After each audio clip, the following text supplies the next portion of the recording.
What if you could walk out your back door, grab a pair of snips, and walk back in with a beautiful bouquet that you grew yourself? That's the magic of a backyard cutting garden. And today we're talking about how anyone, even with limited space, can grow one. Welcome to the Garden Gamble, where we're planting hope, taking chances, and growing memories for every season. I'm Ricky Clausen, owner of Clausen's Greenhouse in northern Minnesota. This podcast is for anyone who's ever stood in the garden, greenhouse, or backyard wondering if they're doing it right. Here we talk real-life gardening, the wins, the mistakes, and everything we learn along the way. Whether you're new to plants or have dirt permanently under your nails, you're in the right place. Let's take the gamble and grow together.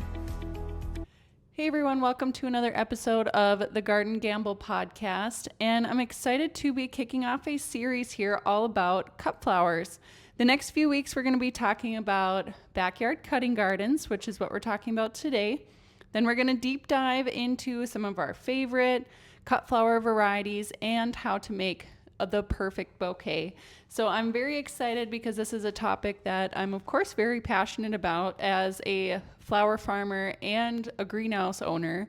The flower farm here at Clausen's is officially planted for the year. We've got everything in except for just a handful of succession direct seeded stuff that we're going to be putting in the next couple of days. But we are at the end, and I'm just excited about that because it did take a little extra work because we did a few revamps in the flower farm. Like we added more space between the rows. I kind of talked about this in a previous episode. So there was a little extra work ahead of planting this year, plus fixing some fence and just a busy greenhouse season. So we got everything in, and I'm just excited to watch it all grow. I've already gotten to cut a few things out of the cutting garden, out of the flower farm. So I'm excited to be able to create bouquets and to spread some joy again this season with some of the things that we have coming out of the flower farm.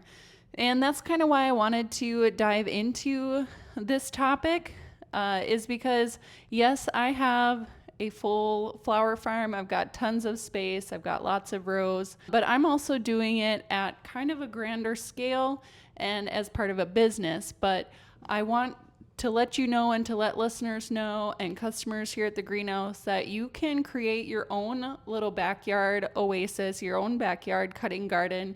It doesn't necessarily have to be this big grand flower farm, kind of like what we're doing here. You can do it all on your own and make your own bouquets and little fun spot wherever you're at, in an apartment, in town. You can do it anywhere. Even with limited space, you can create your own cutting garden, which is what I love about gardening in general. Is we've really found some innovative and fun ways that anyone can garden basically anywhere. So let's kind of dive into this topic a little bit today. And what is a cutting garden? If you're wondering what I'm even talking about, it's a garden designed specifically for harvesting flowers. And we harvest them to make fresh bouquets for on your table or for as gifts to give to loved ones and friends. So a cutting garden is where you're walking out, and instead of just having it in like a patio pot or in a landscape that you just admire and throughout the season, you're actually getting some production out of this garden where you're going in and you're cutting and harvesting for fresh bouquets throughout the summer. And yeah, it just prioritizes some productivity over that perfection, which is a little bit different than just like a landscape garden or some patio pots and hanging baskets and things like that. And I kind of mentioned this already, but it can be a few raised beds, a designated garden area, and even containers on a patio. You can pop a couple cut flowers into an existing landscape too. So there are lots of ways that you can kind of go about this, which is nice. All right, so let's move on into why you should grow a cutting garden. And the main reason is just for fresh bouquets whenever you want. It encourages creativity, which is honestly one of the main reasons why I do it.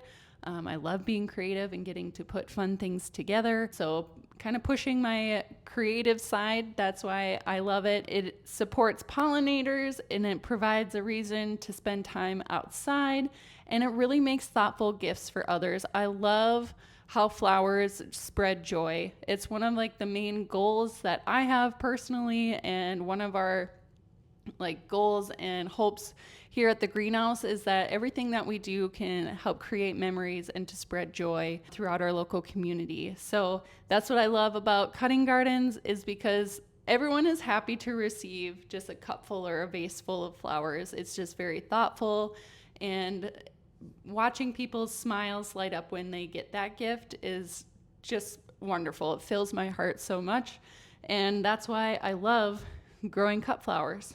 And the first step to creating one of your own cut flower gardens or backyard cutting gardens is to choose the right location. You're going to want a very sunny spot, because most flowers for cutting are going to want to be in a bright sunny location of 6 or more hours of sunlight per day. So you want to find a spot in your yard, or if your patio has full sun, that's going to be a good spot to start. You're going to want to make sure that you have access to water. Of course, you're going to have to water your plants, so having it nearby or an easy access to water is going to make sure that you stay on top of it and that it's not such a chore to get your plants and flowers watered. You're also kind of along that same line, you're going to want to choose a spot that's easy to visit often, because if it's inconvenient to get to, the less likely you are to harvest from it. Where if you put it in kind of a convenient spot that you can easily walk to, like on your patio or a bed right outside of your front door or your back door, something that you can get to easy, something that you can see fairly often, that's going to make it just that much better and more inviting to go out there and pick yourself a fresh bouquet. Another thing to consider is good drainage. Now, where we are here at Clausen's Greenhouse and at our flower farm, we live in a very swampy area, where the very first year of the cut flower farm here in the flower farm, we had just torrential rainfall. It rained all the time that spring, that first spring. We started the flower farm in 2024, was our first season with the flower farm. And we knew that we lived in kind of a low, swampy area. So one thing I did to kind of help with that drainage is I actually built our garden beds up. They're not like a full raised bed by any means, but like we raised it about 6-8 inches off of the ground. And man, am I so thankful that we did that, especially that first year, because between the rows was standing water. So thankfully some of them, like we were lifted up, so some of them did make it through that. I did end up having to pull out a few certain varieties that really didn't like all that moisture that first year, so I was kind of bummed, but at the same time I was very thankful that we kind of thought ahead and knew that we needed better drainage where we live, because with all of that water, there's not a ton of plants that like to sit in that. So I was thankful that we took the time to kind of raise those beds up.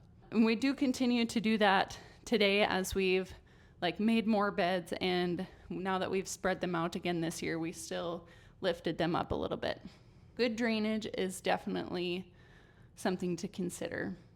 The next thing to consider is to start small. You don't need an acre of land. You don't need a very large space. Even just like a 4x8 little spot in your yard is going to provide you with dozens and dozens of bouquets. And our flower farm here, I don't know exactly how many acres or how much space that I have, but I have 9 50-foot by about 3-foot rows, and that fits thousands of plants in that space. So you don't have to have a really large space. A lot of the other flower farms that I follow on like Facebook and Instagram and have gotten to know over the last couple years, yes, many of them live on farms, but I also know a few of them that are right in town that literally grow it right out their front door in their yard, where they have very limited growing space, but they still make it work. And even just a simple pot on your patio can work. Here at the greenhouse, I actually made up a couple containers that were full of cut flowers. So it was kind of dual purpose, where in those like patio like planters, I had like 3 or 4 different varieties of cut flowers that are going to look nice in a container, and you can harvest and make bouquets out of it. So that's something that you can do as well if you live in an apartment but still want fresh bouquets. Maybe consider getting just like a little planter on your patio. So you can kind of do it wherever you're at. If there's a will, there's a way. We can get it figured out. The next thing that you want to consider are cut and come again varieties. And what I mean by that is the more that you harvest, the more of these flowers are going to bloom.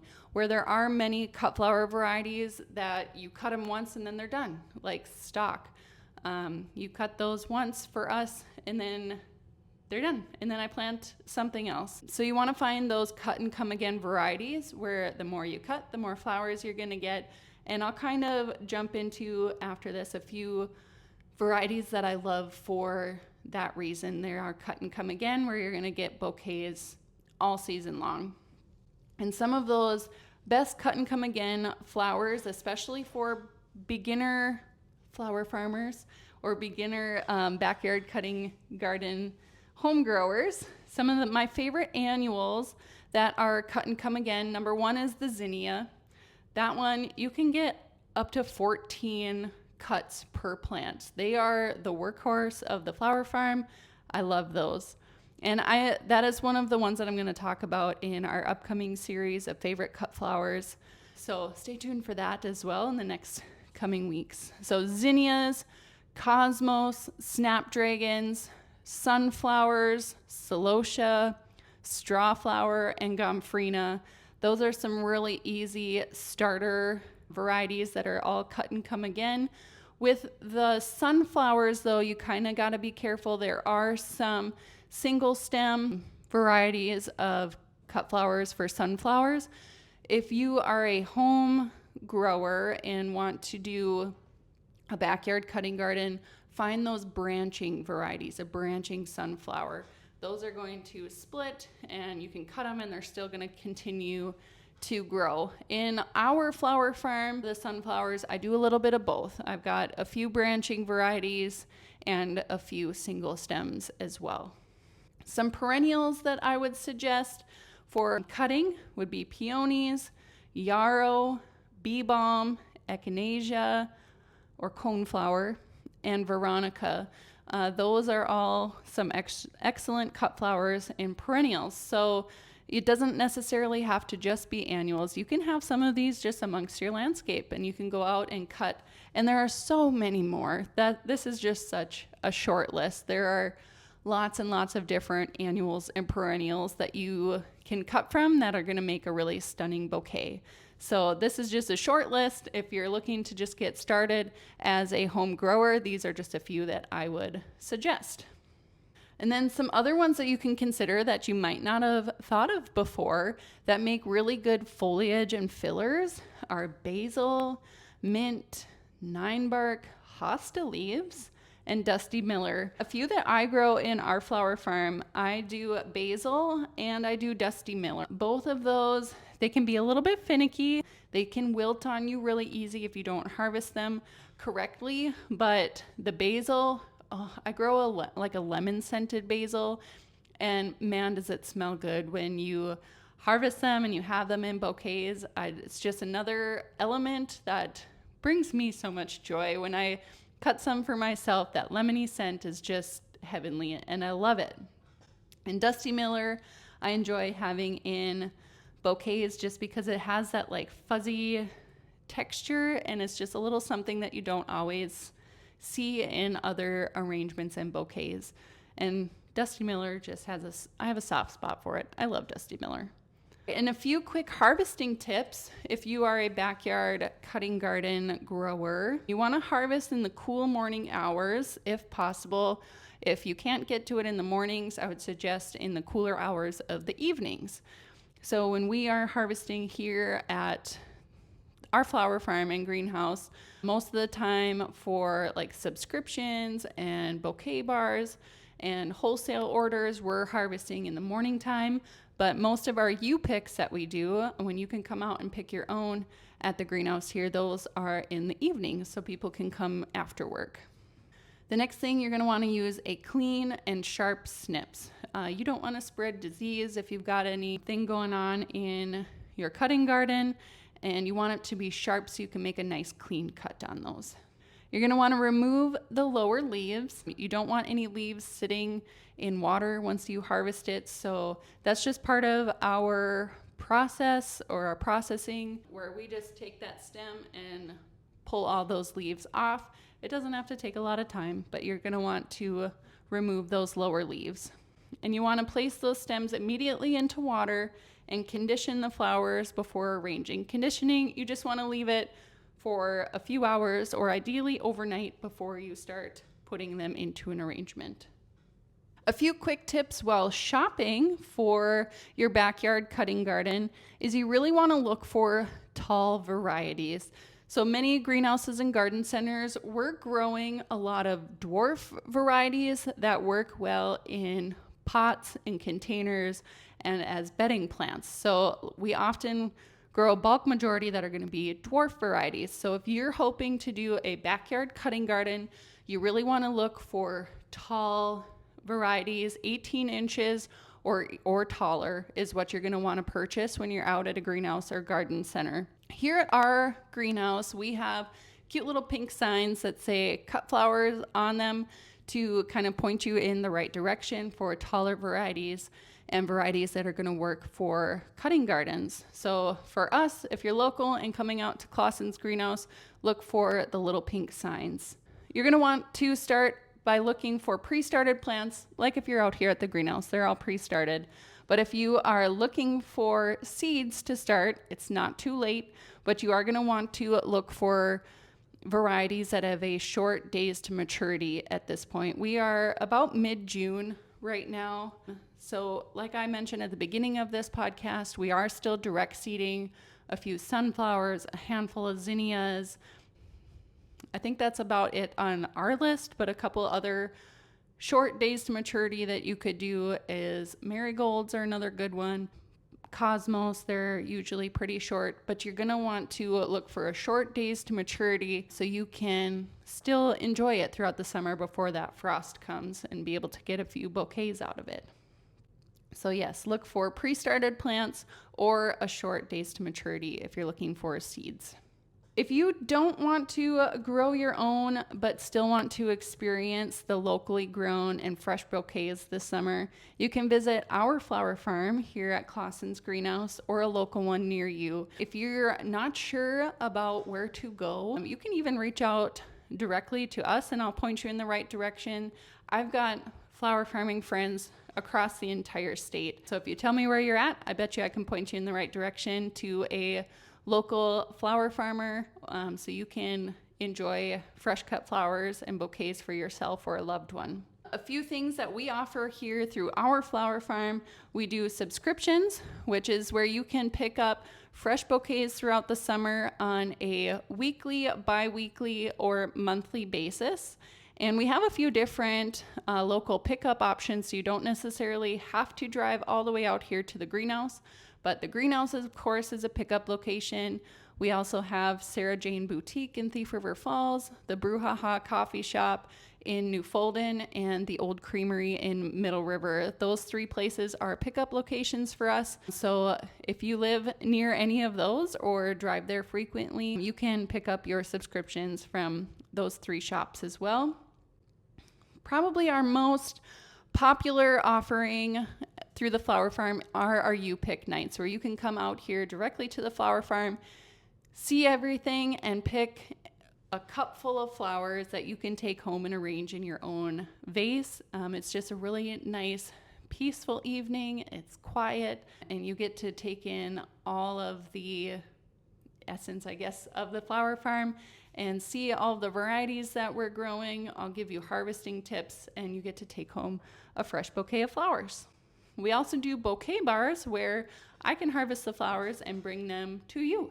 So if you have like a work event or a gathering, I did one for my sister's bridal shower. So events like that too, I can bring my bouquet bar to you where coworkers, friends, family can make a bouquet right there.